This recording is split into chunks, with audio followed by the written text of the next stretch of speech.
What's up, everybody, and welcome back to another video from Pink Tourmaline. And today we're going to be talking one more time about Darius J. Wright in the context of an interview that he conducted with David Gunn, of King 810. Now, I'm not really familiar with David Gunn. I believe he's a musician in this band, King 810. But again, I don't know too much about him. I do know that he's from Michigan, just like me, which is really cool. And I want to say this too. In the interview, man, I don't know a lot about him, but I really like him. I love the way he asks so many questions. He's truly curious, like the rest of us, about what is going on. And I feel like he just asked questions with an open heart and an open mind. And it was really cool to see that element of this interview. Now, I want to say something else before we get into the mix here, because there are some red flags that arose again. And I've said this before when I've watched other stuff from Darius, because man, look, I'm just being honest. I'm just trying to use my discernment the best I can as I'm parsing through all this information.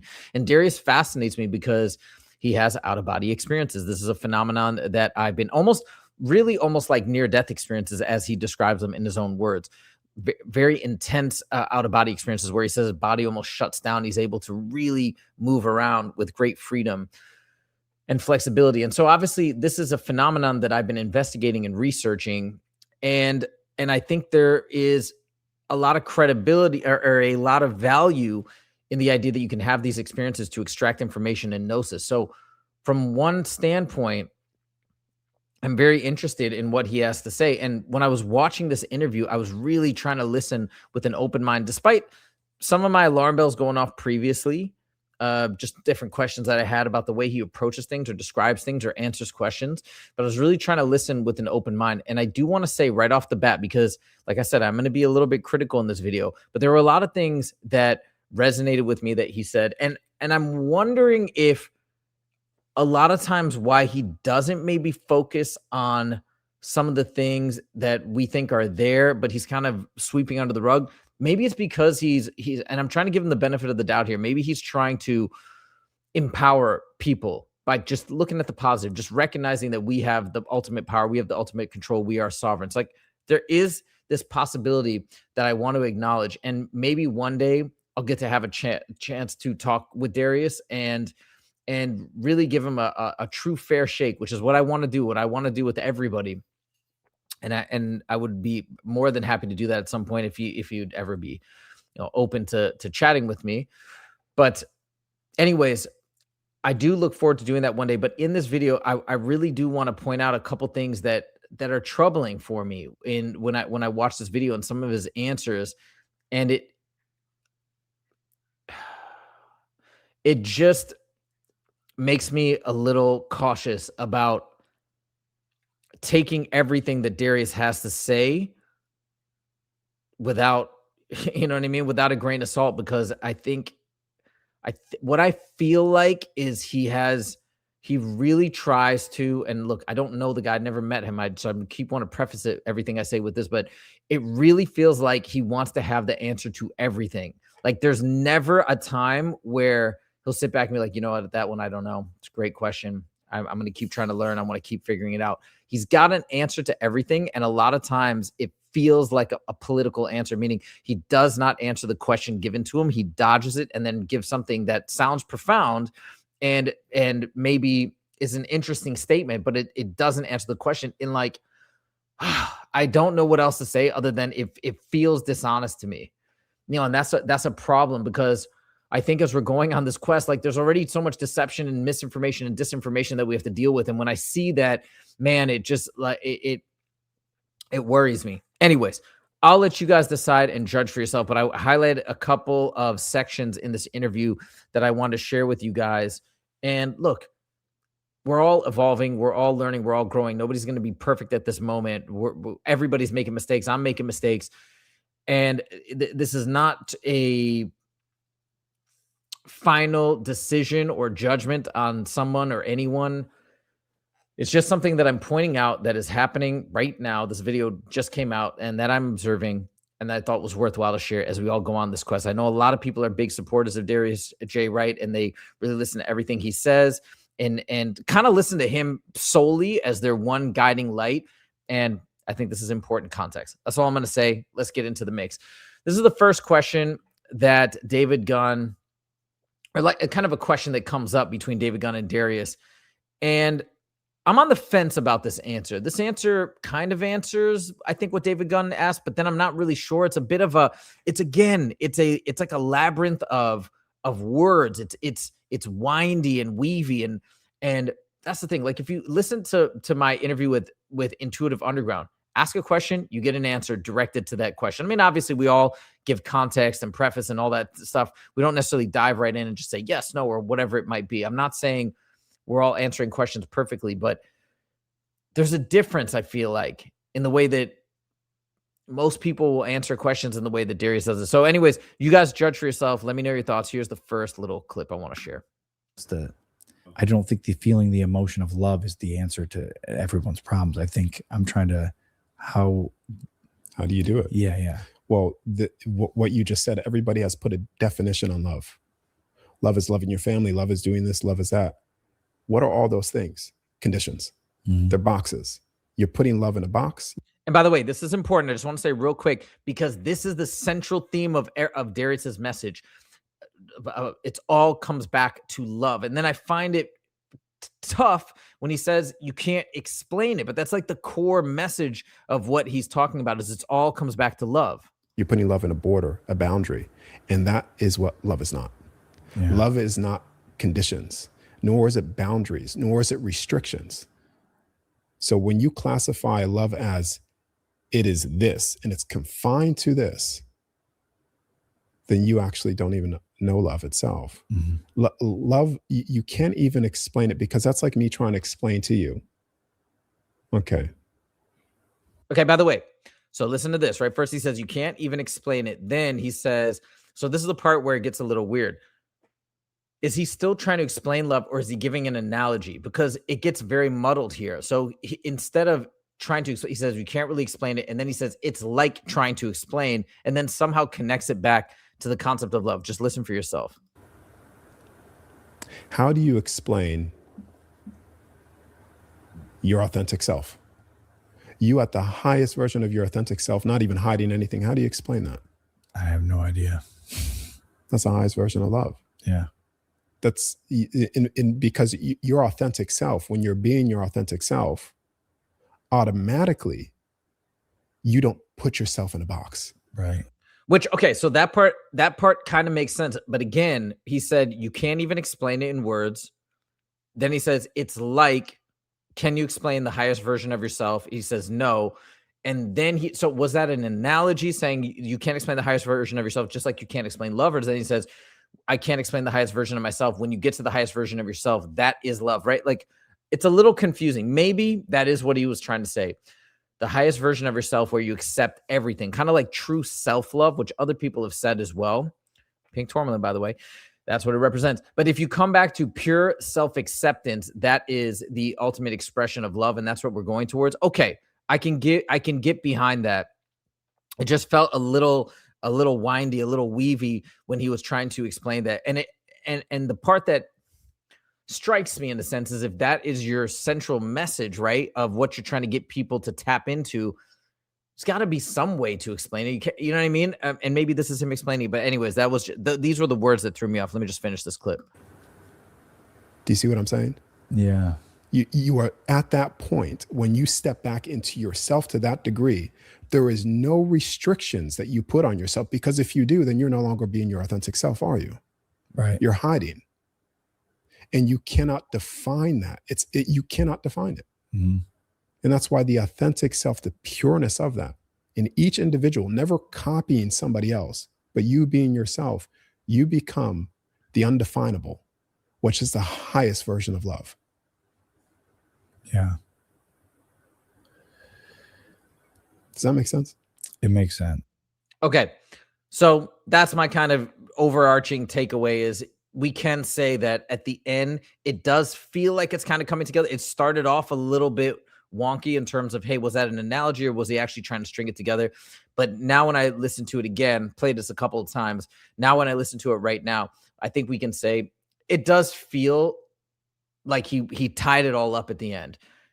Ultimate, basically pure self-acceptance and self-love with and being the highest version of yourself is that expression of love. It's just no restrictions, no boundaries. You just accept yourself truly as you are. Okay, so that one actually, now that I think about it, as we weave it all together, it's not bad. It just started a little wonky. Okay, now we come to another section where this is, and I don't know a ton about how. I know I've heard people say that Darius is almost like into flat Earth, which, look, if that's what he's seeing, different things like that, it is what it is. But I know he's talked about this idea of the firmament. And the part here that is a little bit troubling is he's excited to get confirmation here of what he's seen in terms of the firmament. And you're going to hear that in a moment in the clip. And he points it out, and he calls it out, and he said, oh, yeah, you've seen it too. And in a way to kind of corroborate the things that he said. And that's fine. But if you actually are seeking out that corroboration and saying, hey, yeah, you saw it too, right? Yeah, it is there, isn't it? What about all the other remote viewing accounts? What about all the other OBEs or astral projection accounts or different things like that haven't seen that, or that have said that they've seen different things? Wouldn't you want to also say, like, hey, these are similar methods to what I'm doing, to what this gentleman is doing, but they're not seeing the same thing, and that's the part that it's like, it feels as though everything he's stating is just positioned without opposition, without the acknowledgement of any sort of opposition or opposing ideas or different things like that. Again, it worries me because we acknowledge that there's so much manipulation and deception out there when you're being shown stuff or whatnot. And I think that accounts for these different accounts of things. So when you're kind of happy to acknowledge this corroboration with somebody else, but then not really talking about the way that other types of information extraction is differing, right? That it just again feels less about finding the truth and more about, this is what I've said and I'm backing it up and I want to be infallible. I don't know. It's how it reads to me. You guys judge for yourself. So the firmament, it looked like a lens flare. Yeah. It just looked like would you say we do have a firmament? I think for sure. Yeah. Something tells me that the universe isn't as big as they say it is. Like, it's not infinite, but I don't like to say that because I think from our perception, it is infinite because we don't know anything. Okay. So there it is. That's just a small thing I want to point out. Nothing too major. Okay. Now we get into the really kind of windy answer. David Gunn, because Darius talks all the time, like, we have freedom, we can choose ultimately. If you think you're trapped, you're trapped. If you realize you're free, you're free. Get that. And I think this is a question that we've all been asking without answers. I mean, this is something that everybody pretty much that I've talked to or read about thus far in the space, they don't really know the answer. Meaning, if you escape the trap, if you escape this matrix, if you will, where do we go, right? Some people say you return to source, you return to the pleroma to choose your own adventure. Jason Giorgiani feels that you can just exit and it's you zip around and then you can have freedom or dominion over your fate going forward. I think intuitive design also echoes the same sentiments, but nobody really knows. And they're happy to say that. David Gunn, in this case, basically asked Darius point blank, okay, so is the goal ultimately are we just trying to exit, and where are we trying to go to? And it's just like the answer that comes back, it just does not connect with that question whatsoever. And I think it's because he doesn't have an answer and he doesn't know, which is fine, which is totally fine. But that's the part that irks me a little bit. It's like, why do you have to have these windy answers that don't go anywhere, and just to speak like it feels like a filibuster? That's the only thing I can say. But you guys judge for yourself. Once again, I'm going to play the clip and then we'll chat about it. I kind of broke it up into 2 clips. The first kind of one half, he says, hey, is this, are we trying to get the ultimate exit and where are we trying to go? And then a follow-up section where he's like, hey, did I answer your question? He says yes, but I don't think the question was answered whatsoever. But is a constructive idea to get souls to exit this construct or this simulation or whatever it may be, is that constructive? I'm not sure. But what do you think what do you think about this ultimate exit idea as opposed to teaching this stuff on Earth? How are they related as far as what else is there beyond that? Do you think that's the conclusion everyone will come to? I'm trying to get some cheat codes from you. You see, I'm asking you, what is beyond that? Not coming back here. What is beyond not coming back here? And yeah, not in a soul kind of way, but what more? How can a man sitting in a body know what the infinite part of himself is? And we have to give Darius a little bit of grace here too, because he asked like 8 different questions in that one package, right? But I think ultimately the main thesis there is he's trying to understand so we're just trying to escape the system, escape the trap, escape the simulation, and then what? I feel like that's the main question that he's posing. Darius first latches onto the very last part, I think because he felt like he could give some sort of an answer, and then we'll see where it goes from there. Because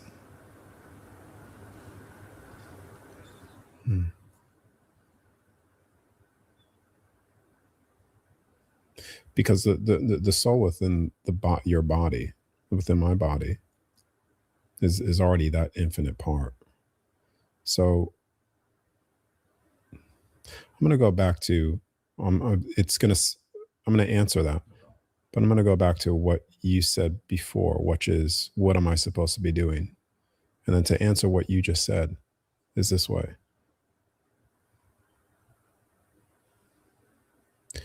The point of this whole thing, is when you even, let's just say, leave the body to go back home and see that, is to tap back into that love again. And that love is where when you return back home and you see it, everything that stops you from being yourself falls away.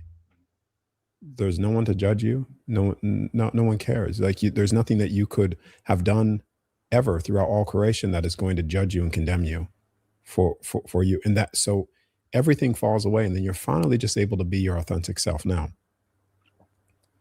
you are the only one, me, you, camera person here. There's no one better throughout all of creation that could play you better than you could play yourself. And so when you understand that you are the guitar itself, and that every single string on that guitar is also your own keys and your tones, and it's part of you, the highs and the low, and you could play yourself authentically, just being yourself, 100% yourself, then you become the highest version of love. You become the very highest version of the ultimate truth of all things when you play yourself and be yourself authentically. Because you cannot have, love doesn't exist. You cannot say you love yourself or you are love when you deny yourself yourself. So when you understand that, then you understand that also you being yourself in that high state is also the purest state of love, which touches every single person here back to the purest state of love. And then that changes every single person to make this place pretty much as heaven on earth. Okay, so asking, hey, we go, we exit, and is that the ultimate objective? What's beyond there? And he brings it back to this idea of I guess you go, you exit. So I'm still trying to wrap my head around it because I don't feel like it all ties together, but he's saying you go back, you experience, and then you experience the highest version of yourself, which is this pure form of love. And then you bring it back. And so ultimately when we talk about the simulation or what is going on here, it's about just bringing back paradise on earth. It's not about escaping the system. You know, like what exactly is he saying? Is he saying come back and then break down the system that confines us and then liberate us and then you have heaven on earth? But why? And then what are we doing? Are we trying to have heaven on earth so that we can have maybe what we once had back again? And maybe that's the case, you know. Maybe that is what it's just what he means, but it's just never clear for when I listen to him. I just love to talk to him and like really ask him these, you know what I mean? Like pin it, try to get a little bit of clearer answers here of the whole picture of what he knows, and also just talk about what he doesn't know. So anyways, I'm just not sure where exactly we ended in terms of that question. And what it kind of felt like to me is maybe he didn't want to say exactly, or he didn't know exactly, but he went back to a subject that he's very comfortable talking about, which he talks about all the time. Same idea. Highest version of yourself. This is ultimate love. Boom. And that's where it goes. So as opposed to really digging in and just giving a straight answer, maybe because he doesn't have it or doesn't know it, he kind of goes back to something that he feels confident in talking about and then weaves it around and kind of answers, but doesn't really clearly state where does it all go. That's what I'm noticing. That's the part that's a little bit problematic for me. Okay, now once again, this is what he's saying. Hey, the main goal or objective is basically to bring that state of the highest version of yourself back here. So we are trying to come back here. We escape, and then we do want to come back, and then we want to raise up the world, and then we want to go back to incarnating here, I guess is what he's trying to say. I don't know. We're going to hear this and talk about it once again. To answer that, what that full long thing is, the whole point of finding home and leaving the body and finding that aspect of yourself again is so that you could return to that self here. Because you can bring it here. I know it's possible. I 100% know it's possible to be the highest state, the love beyond all comprehension and understanding. You could bring that here because it's who you are there. And if it's who you are there, then it's also what you could be here because the soul's still connected. Yeah. And when that happens, then, you know, this is where only when that event happens is where more of reality, even physically, opens up to your physical senses. They open up to your physical senses. Like right now, there are beings all around us that we can't see. You could probably sense certain things. They're all around us we can't see. When you leave your body, you die, you'll see them all. But if you can shift your energy so drastically to a state where it's that home energy, then what if then that transfers into this physical life where you can start seeing things? Now, this sounds mental for some people. It sounds far out there, and I understand what it sounds like. But reality that we perceive is only 1%. The other 99% of all reality is dictating the 1%, and that other 99% of the reality that we can't see is everything of what I'm talking about, all around us. And that is the, you could say, the great reveal of truth, the great revealing of things. But does that answer? Yeah. All right, so I'll say a couple things. It doesn't sound far out to me. Okay, that's not the part that's getting me. Again, it's just like he's saying things that I think are legitimate. Hey, there's lots of entities all around us, maybe interdimensionally, that we can't perceive. Sure, I'm with that. And I also think the main, and maybe he just didn't understand the question. Maybe I didn't understand it, but I think the main point was he wasn't talking about traveling out and coming back. He was saying the final exit. When we pass on, when we leave, is the point to exit. And the way he's talking about it is in the context of, I think, traveling out and then reaching this higher level of yourself and then bringing it back here, and then talking about how that would translate to other senses or other abilities while on this planet. But again, I don't think that's what David Gunn is asking. I don't think that's what most of us are. We all know that this life is finite. This is coming to an end. What we're curious about is what is beyond this. And is it indeed a cyclic existence, a reincarnation loop that we are prevented or basically manipulated into repeating, prevented from escaping?